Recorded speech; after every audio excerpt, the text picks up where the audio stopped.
Bom dia desde Barcelona. Schönen guten Morgen nach Österreich. My name is Andreas Schmidt, and I'm the Austrian Trade Commissioner here in Barcelona. Welcome to our webinar, The Future of Food. Indeed, a very delightful topic. Traditional Spanish dishes like paella and gazpacho are known all over the world. Spain is famous for its culinary delights and its cuisine and has received plenty of international recognition in the last few decades, with countless Michelin star-awarded restaurants. It is the local know-how and the unbeatable local produce that converted Spain into one of the top destinations for food lovers. Over the past 10 years, Spain has become Europe's fruit and vegetable garden. More than 80% of the national production of fruit and vegetables is destined for export. Other main exports are meat, fish, and of course, olive oil. The Spanish food and agricultural industries are key to the country's economy. However, climate change, the recent COVID-19 pandemic, and a growing world population have forced important changes upon the local producers, retailers, and gastronomes. Sustainability is currently one of the buzzwords on everyone's lips. Knowing that big changes in our food consumption are indispensable to fight climate change and global pandemics, many Spanish companies have been developing sustainable products, projects, and plans for several years now, often in cooperation with Spanish universities, research organizations, and government-sponsored initiatives. Others have invested heavily in their research and development departments in an effort to create more sustainable and innovative goods and practices. One of these institutions is the Platt Institute of Augmented Gastronomy. With the help of our speakers today, we're taking a look into the future and explore what our food will look like in 20 years. We at the Austrian Trade Commission in Barcelona are attending the food and beverage sector for the Spanish market and will be happy to assist you. Just keep in mind that half of the 200 Austrian subsidiaries in Spain are located in Catalonia and Barcelona, the fourth most innovative European city and #1 startup hub in Southern Europe. Now I wish you an interesting webinar. My colleague Eva, who is currently at Platt's Food Lab, will guide you through this online event. I can see you're already connected, Eva, so please go ahead. Thank you, Andreas. Welcome everyone to our webinar, The Future of Food. My name is Eva. I'm responsible for the food and beverages sector here at the Austrian Trade Commission in Barcelona.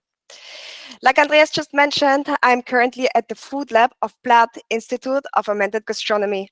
And I can tell you it's a very peculiar place with all kinds of products standing and lying around, ranging from food items to packaging like plastic bottles, and I even saw some cigarette packages there at the entrance. All of this is for the research that happens here daily to explore the food products of tomorrow.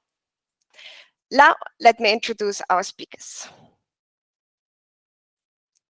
First of all, I'd like to introduce Carolina Angeli. Unfortunately, she can't be with us today, but she's the CEO and the partner of Platt Institute, and she's in charge of innovation and creative management as much of creative strategies. With us today is Ignacio and Nacho de Juan Cres. He is co-founder at Platt Institute and also innovation consultant, but he is also head of innovation and tech of the agency VML Young and Rubicam. He is a business strategist and an innovation and creative executive. And last but not least is Julian Bermudez. He is responsible for the food system research here because he is an Agri-Food systems researcher. So without any further ado, Nacho, the stage is yours. Good morning from Barcelona. Hope all of you are good. So my name is Nacho de Juan Cres. I'm co-founder of Platt Institute, and I'm the head of innovation at VML YNR in a cell called Next. What I have to say about Platt Institute. In Platt Institute, during the last years, we were working on the periphery of gastronomy, analyzing the challenge we're going to have in the next years, and creating platforms and projects related to how we're going to solve the problems that we are going to be connected through. So the areas of Platt Institute are connected to research and education, and we try to promote the new talent, the new vision, the new creatives, makers, scientists. We always say that we grow talent, and we are here to help, to be useful. So Platt Institute is a platform, it's an open source platform where we discover the future of food, and we try to not only make predictions using science fiction and applying science fiction to science, also using the most powerful tool in the earth that we have, that it's imagination.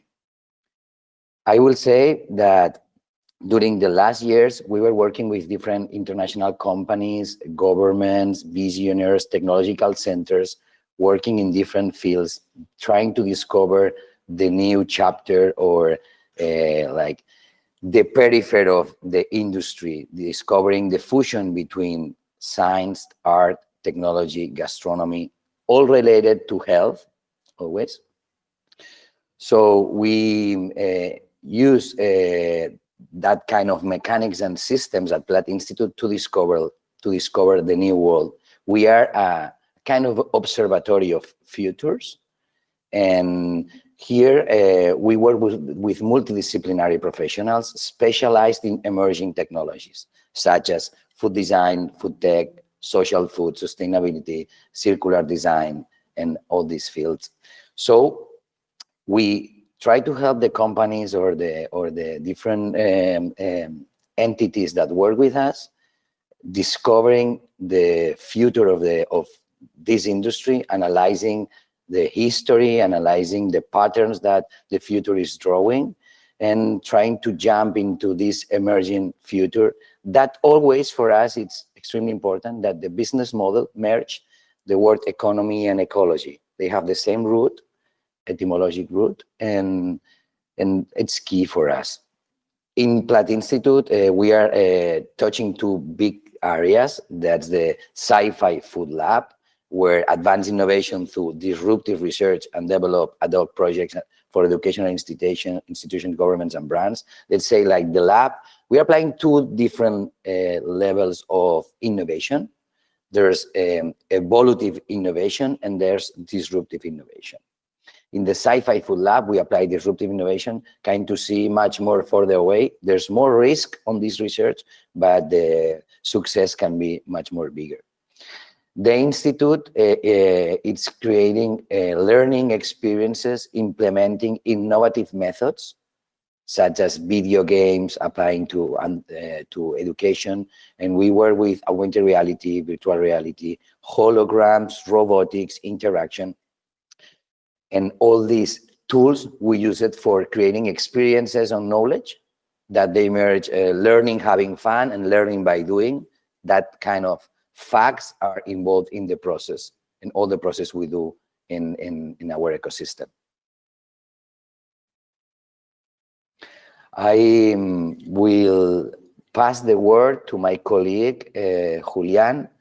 He's in charge of analyzing what the data is offering to us, what kind of data we have, and through this data we are planning all the projects. So Julian, welcome.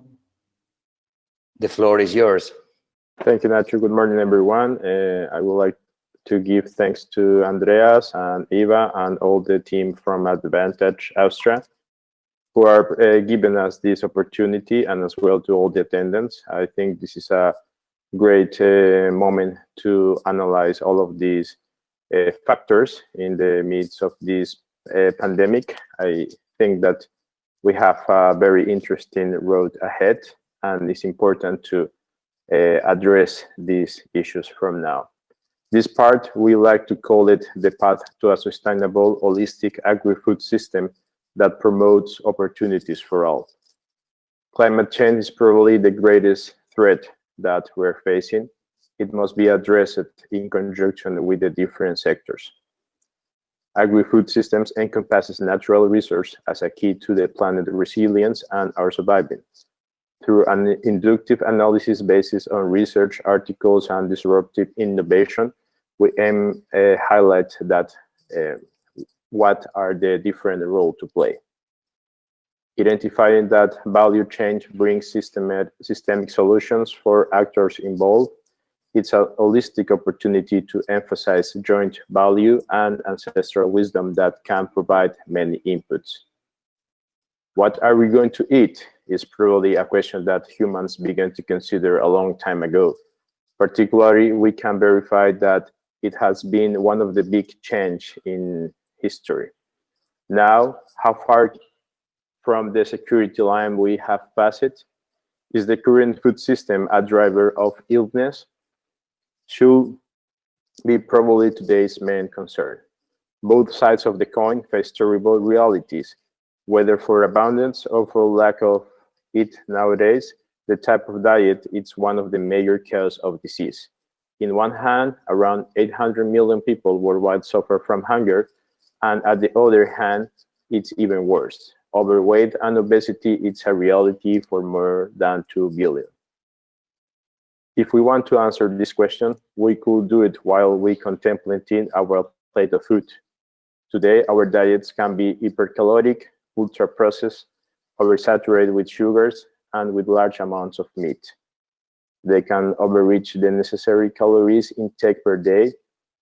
The variations depends on location, country, economy, food security, and other factors that make a difference, such as this deployment of short chains that facilitate both availability, procurement capacity, and promote the level of food sovereignty.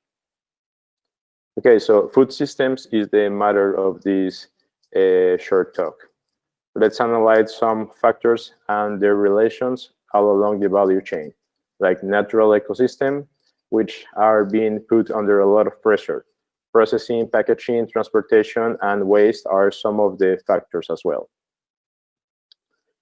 Some percentage of life on Earth. In order to come to the big picture, start here measuring the biomass. Humans represents only the 0.01%. Plants regard as 82%. Animal kingdom regard as 0.4%. If we compare between the taxa, the small organisms which may count a large population, although still account for a small percentage of organic matter of the Earth.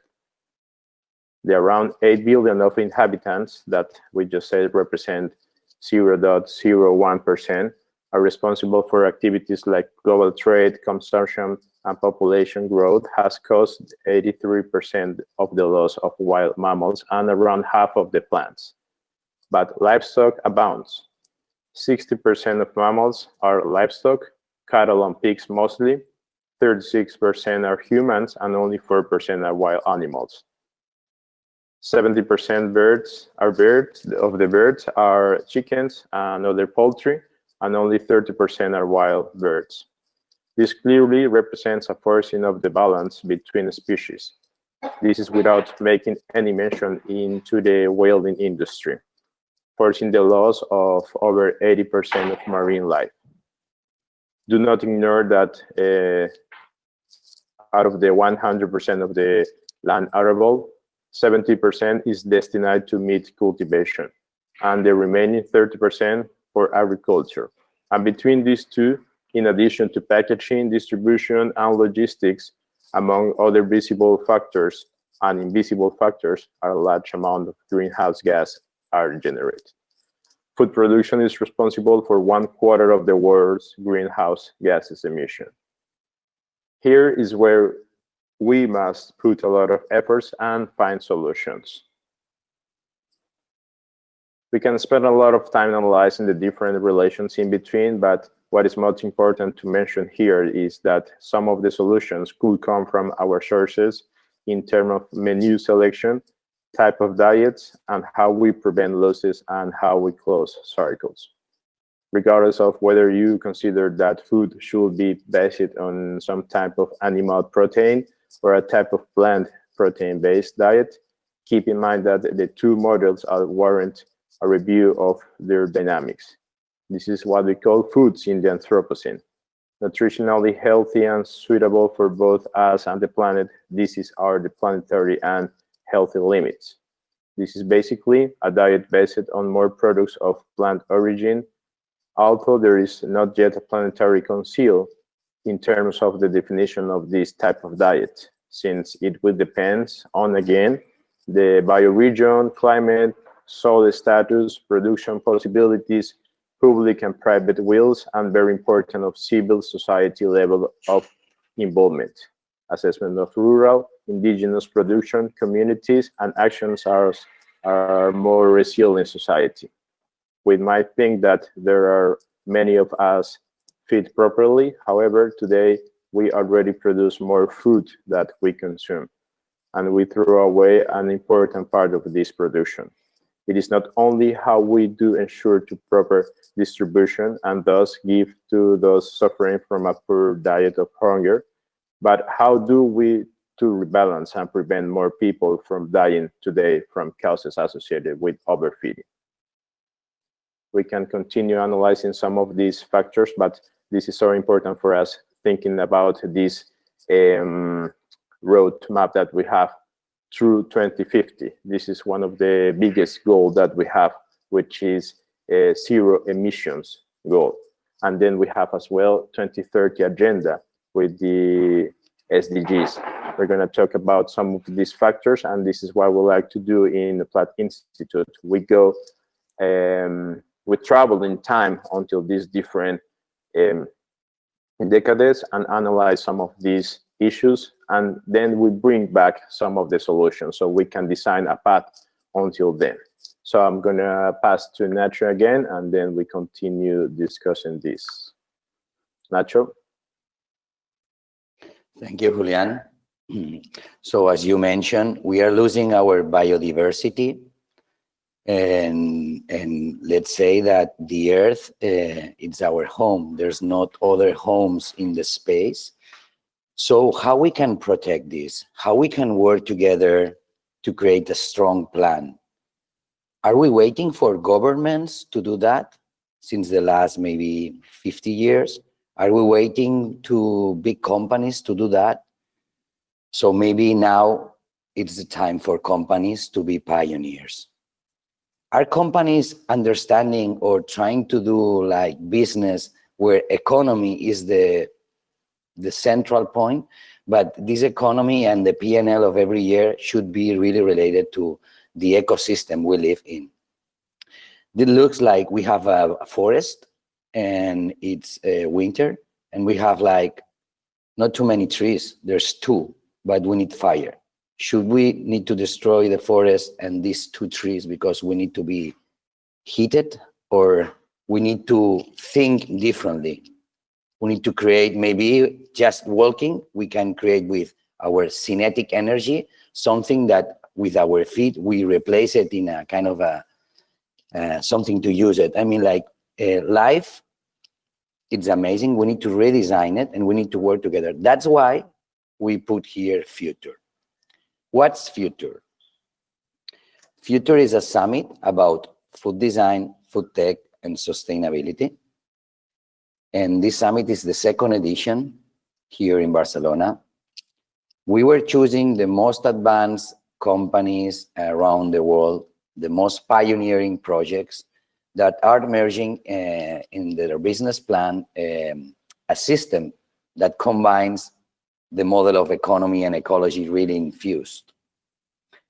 That project, Future, aims to connect with that pioneers that are doing things differently. And we try to analyze any of these projects to explain it to the alumni and to the corporate people and to different profiles, just to show that there's possibilities of creating new things. Where we are now in humanity, what we need to feed ourselves, and how we can create an ecosystem that protects biodiversity. For example, the things related to, will you imagine a future where we don't associate animals with meat? So do you imagine a time that it's near or it's here or we can say like the future was yesterday, because we don't need to kill animals to eat meat. So companies like Aleph Farms, companies like Solar Foods, they are really doing enormous changes on the system. And since we were hunters until agriculture came to us, and now as Homo sapiens, the way that we track and we use and we have this relation with nature is not the one we should have. So let's explore and reflect on disruptive, innovative solutions for food production, such as cultivated meat cells that can be grown into high-quality sticks, new protein generated from electricity and air, urban agriculture methods, and symbiotic production system, amongst others. Just to mention that today, we start the second Future 2020, and one of the talks we will have, it's with maybe for us the most advanced companies related to protein. And when we listen these guys, when we listen these companies, it looks like we can change everything, but it's not science fiction. It became science. Those companies 3 years before, for us, they were science fiction. Today, they are science, and they were receiving investments around 15 millions, most of the ones that we are touching.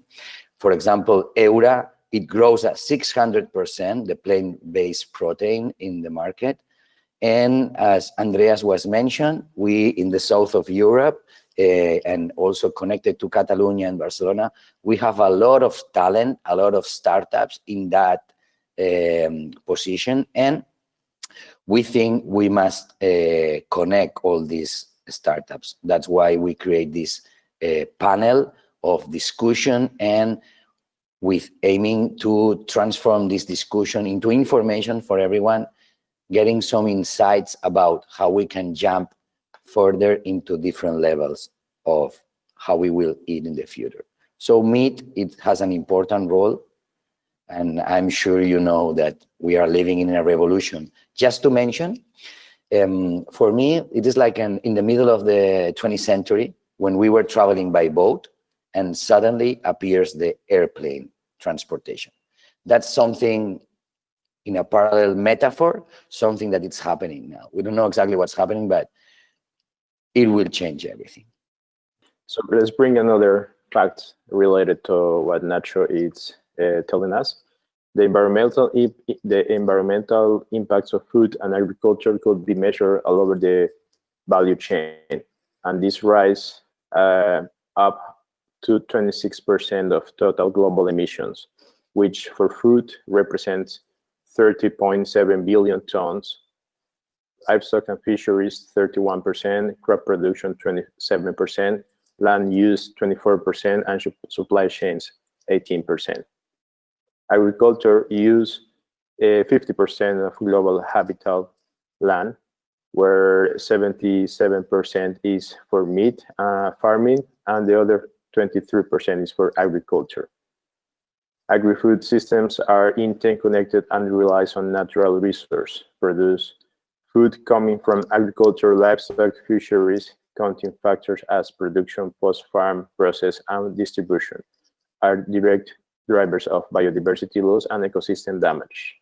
Here is where the efforts and solutions should be applied. And again, having in mind that we have this goal to 2050, zero emissions, one of the sectors, of course, that we need to address into this achievement of this goal is food systems. And it's calculated that we need to reduce our meat consumption and production probably more than 50%. So this is a very interesting, because we are not like pointing only to meat industry. It's because we want to give the opportunities. If you look at this future that we have ahead, instead of think that the future relies on the same model that we have, you probably think that we can change that if we already have these goals on greenhouse reduction. Nacho. Thank you, Julian. Well, as you see, we are always like analyzing data, and through this data, making not only predictions, also applying imagination and creativity to design new systems. That's what we are doing at Platt Institute, designing systems. So also, as a part of our work and a part of my work connected to Next and 3XT, this is a cell of BML Y&R. That's a company from WPP Group. I'm the head of innovation there. And so I combine my task with Platt Institute it's one of the companies that it's connected to the digital hub we are creating. And one of the most important things, for us, it's branding, packaging, advertising. Let's say that I'm using the word advertising, but in a regenerative way. We can do billboards, but we can do billboards that clean the air. We can do a lot of stuff that can change everything. We can do like towers of advertising that clean the air and cleaning the air. We can create diamonds to sell, and with this economy to help communities. So we are living in a revolution. Packaging is so important too, because it allows us to get a lot of narratives, invisible narratives. So when you get the packaging and talking about the market, when you combine all your efforts and branding and campaigns and advertising, and then at the end, you have to go to the supermarket to buy the product, the moment of conversion, it's the packaging.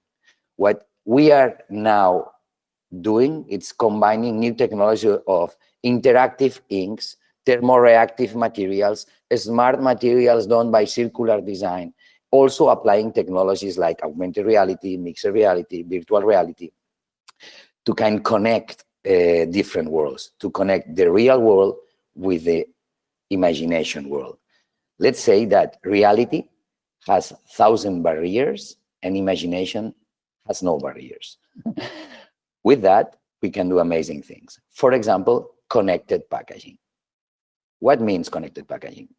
Means that with a QR code or another technology that you don't need to download an app, you can get to the product and you can see a lot of content into the product. That means, for example, that we can create a TV series for one of the Austrian companies, and you can make 10 chapters. 9 are on Netflix, and the last one is inside your product. Boom.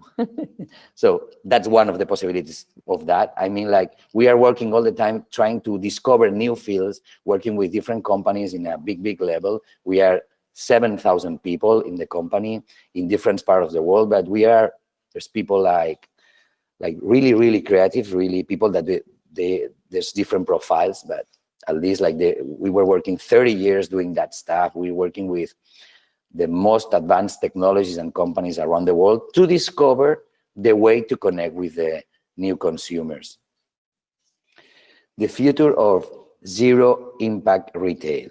Maybe I will pass the word to Julian to kind of make a kind of an umbrella of data that can help us to go through. Julian, thank you. Yes, Nacho, I'm here again. So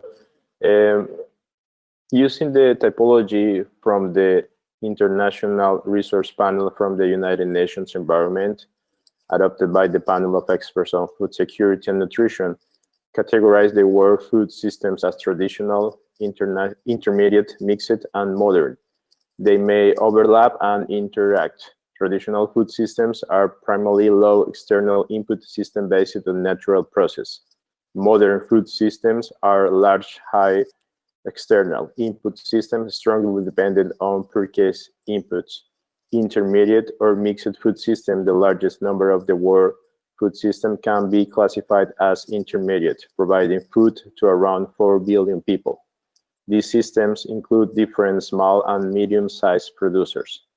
Even before COVID-19 situation, some people from high-income countries already have asking from an intentionally reduced in GDP, or what is called as well as prosperity without growth. The more you intend to grow an economy, the more energy resource are required. Therefore, more resource will need. In the actual models, biofuels and intensive productions, it will be very catastrophic. North America is one of the richest countries in the world, but is not one of the best improving people's well-being.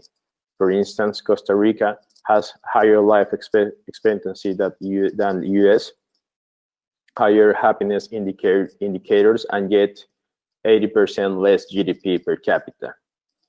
Taking into consideration system thinking sheds light on the main components and relationships of agri-food systems, allow us a holistic and integrated understanding not only of the outcomes, but underpinned and linked other invisible factors and activities from the social and cultural context.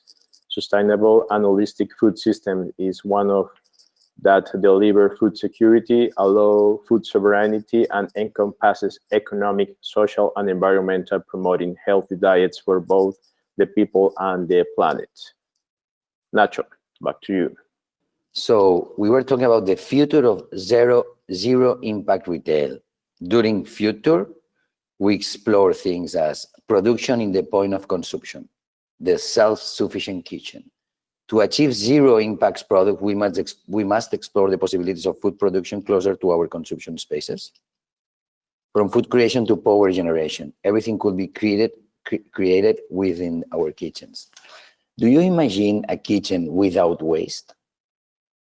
Do you imagine a kitchen where the organic waste is into a hole that when you put that, it creates energy? And do you imagine a kitchen where all the plastics and the packaging that we normally bring to home can be transformed into new materials, can be transformed into objects of functional design? So are we talking about maybe a smart kitchen, a kitchen that allows us to transform waste into gold? That's things that we will explore in future. And so how we can connect even more talent to that?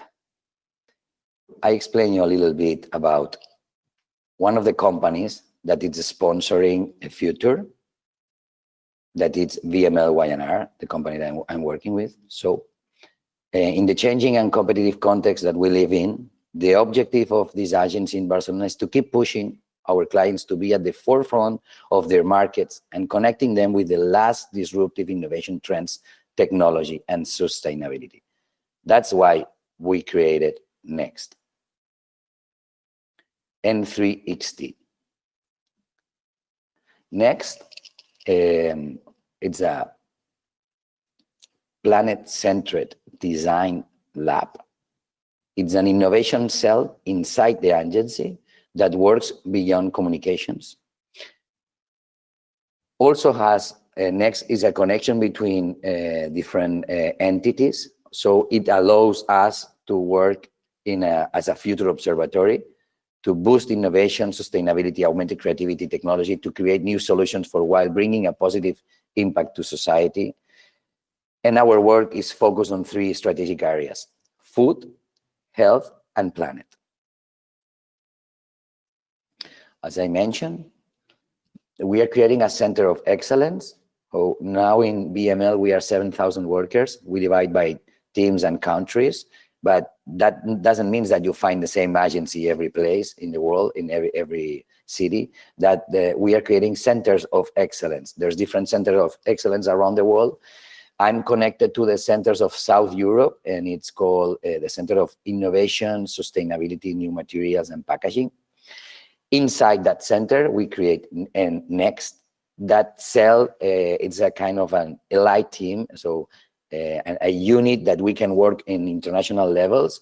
We are a small amount of people, around 7, and we work with different research centers, universities, and startups, working together, discovering new solutions and analyzing problems as challenge.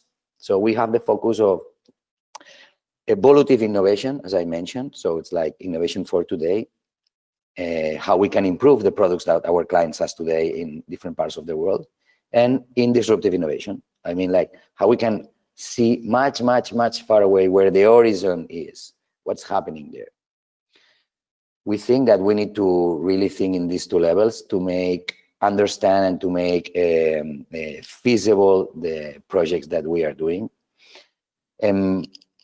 Here today, trying to explain what a company like us, like Platt Institute, or which is the connection with Next, with a multinational company related to advertising. We think that now we are living a really big challenge in the world. There is a moment to really connect us. We need a strong plan. We need to follow pioneers. Brands can be these pioneers. Brands has the resources and has the team and the talent to really make different. There's not to follow more an economical system that just allows us to burn the earth as soon as we can. We need to go on regenerative systems. The data that Julian was explaining to us, it's key. That's not, that's something extremely serious for us. And what we aim to do with people like you, and I mean, like, should be like international, it's to connect with all the people that we are thinking on this kind of possibilities, trying to plan these maps of 10, 20, and 30 years, going until 2050, it's okay. We don't need to go to 3000. But it's not a bad idea to think about it, because we need to have the vision of life with this long view. If we see life like how much money I can have today, or how we can win more piece of market, or how we can go to more targets to create more products to sell. Maybe the clients don't need the product, but the market needs to create this economy. That's not the way to go through. So in Platt Institute, with people like Julian, Carolina, and among others, we are working with universities, technological centers as the same and Next, because that pattern, that means like to work all of us with innovation, technological centers, visionaries, startups, allows us to give a network, a really smart network with different positions and visions about reality. That give us the permission and the capability to see with these prismatics where we want to go, where is the place we want to go, which is the life we want to grow. So now, after the pandemic, or in the middle of the pandemic, we launched the second edition of Future with the idea of discovering roads and like deep patterns of hope. And there's hope. I don't know if you know that there's the first time in history, in the same time that COVID happens, we were capable to do proteins in the aerospatial station. That means that we can travel in the space. And that doesn't mean that we don't need to take care about the Earth. The things that happened in the past related to the NASA research challenges, for example, it allowed us to survive. There's hundreds of cases after the first war, for example. So there's examples about how, if we apply disruptive innovation, we can help today companies with the problems that they have today, but also we can ensure that we're gonna survive at least for the next 50 years with a system that could be, how to say the word, in equilibrium, in balance.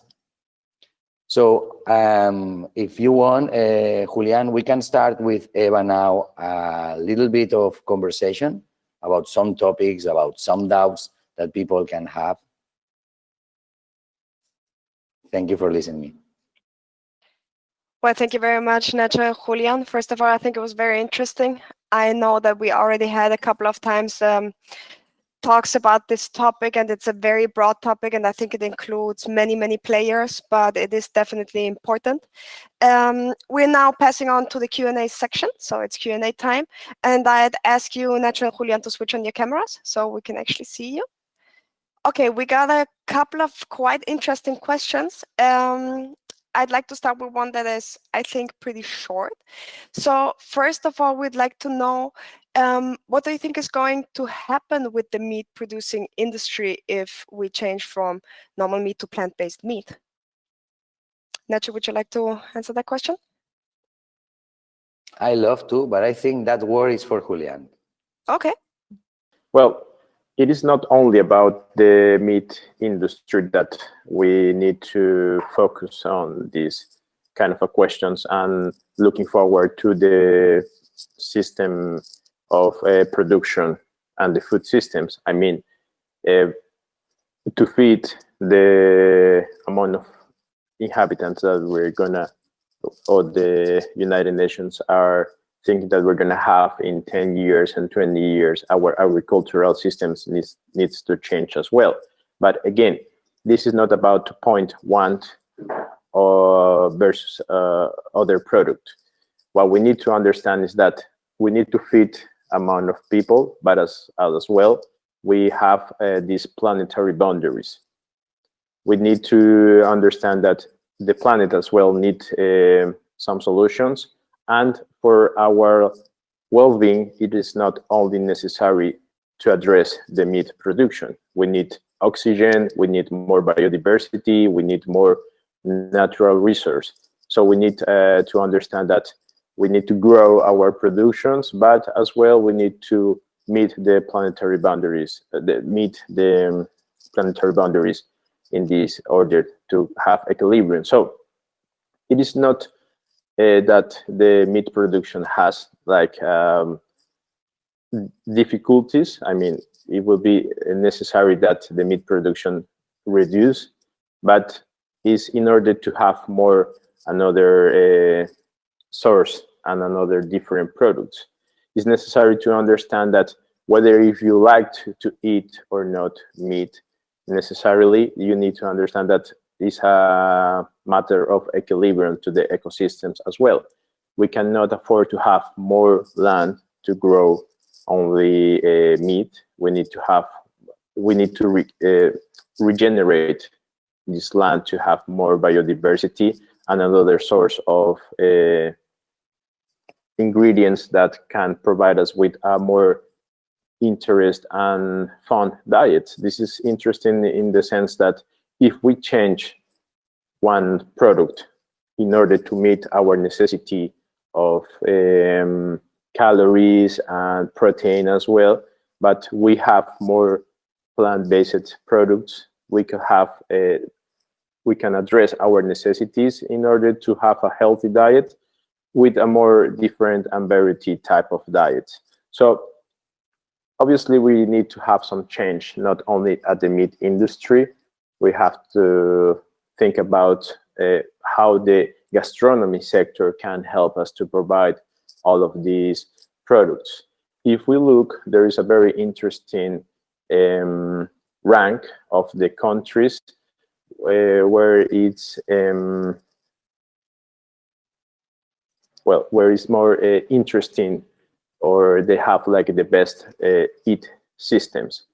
This is a report from Oxfam called the Good Enough to Eat. So this index look for core questions like, do people have enough eat, or can people afford to eat, or is food of good quality? So it's very interesting to look that the Netherlands scored the best because of lower food prices and diabetes levels and more nutritional diversity than other European countries. However, it scored poorly on the obesity measure. So it's interesting that we can understand how much of our food system is producing something, but how much are affecting our quality of life. So this is what we need to understand to meet that both necessities and equilibrate the production of one product versus another product. Okay, thank you very much. So in the end, it is a balance. It is not either meat or plant-based meat. It is really an equilibrium between the two of them, and see how we can combine it with providing the entire world with good proteins and good quality food, right? Okay, so we have another question. It's a very complete question, so I'll pass it on to you guys later on as well, so you can maybe add some things, because I don't think we'll have time to cover it all. But I think it was quite interesting because it says that while the science is pushing ahead, like for example, vitro meat, what does that mean for the consumer? Like where is the pull from the consumer, which means what is like the obligation from the consumer, or why would a consumer buy that product? So will it be more price competitive over normal meat? Like where is the incentive to buy meat that is not really meat? That is one part of the question. Hello, I jump on it. So thank you, Eva. And so the thing is, like, if we need, that's the answers that maybe Julian was commenting, that if we need 10,000, 12,000 liters of water for a kilogram of protein, and that new meat, let's say that we need maybe 1,000 times less. So that's in terms of the adaptation of the consumer will be slow, because we were our rituals, they were connected since the last hundreds of years to kill animals and to eat animals, but now everything is changing. So I think that the key point here, Eva, is education. So the key point is how we can educate our population to understand that there's only one earth, there's only one floor, that's the air. We need to really keep the balance between everything. So we don't need to eat meat every day. We don't know we have to eat. We don't know exactly what we need. So it looks like the future can be brilliant if we do it correctly. Now it's time to analyze what happened during the last 100,000 years, what's happening today, and if we all together, also the industry, we can jump into a regenerative economical models. That's the key point and the answer. Science fiction should work with science, should work with economy, and we need to find a way to have an equilibrium. That's the word today, equilibrium. We can say that's the word for this kind of talk. Perfect. Thank you, Nacho. So we have a couple more questions, but I'll pass them on to you so you can later on give an answer to those questions, because we're running a little bit out of time.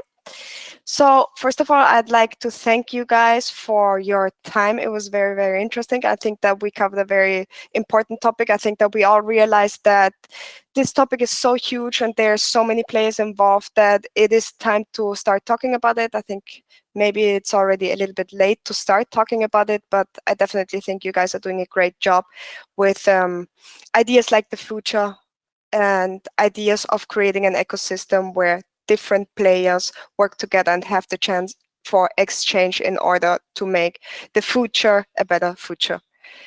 Nacho, I'd ask you to tell our participants, to the watchers, that we actually have a surprise gift for them.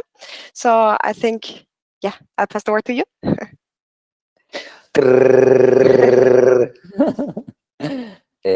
So thank you. Thank you for attending us.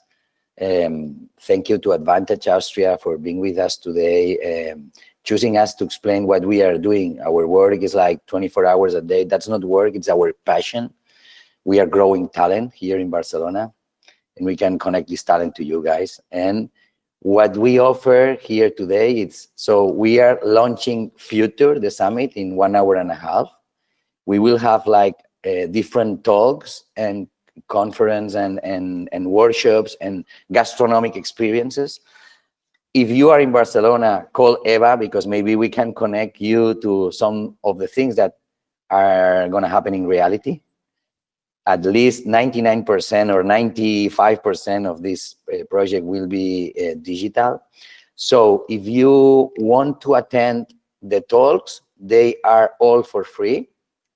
And if you want to attend the workshops, we give to the organization 3 entrants, 1 for each workshop. It's circular design, video games and food, and connected packaging. I just say the titles. If you are interested, you just say to Andreas and Eva, and we will connect you to these chapters. We are joining specialists, scientists, video gamers, nutritionists, different profiles to work all together to discover the new future. Thank you everyone for listening us today. We are so happy to have the opportunity to tell you and express what we are dreaming and how we can create our dreams. That's a strong reality. Thank you. Thank you, Nacho. So any one of you who's interested in participating at the workshop, send us a note. So there'll be 3 free workshops. If you're interested, just let us know. And other than that, please head to Future at 11 o'clock, if I'm not wrong, is the opening session. And there is only left to say thank you very much for tuning in. If you have any other questions, you can either contact the speakers or you can contact me. And I hope you have a very nice week and stay safe, and I see you soon. Bye-bye.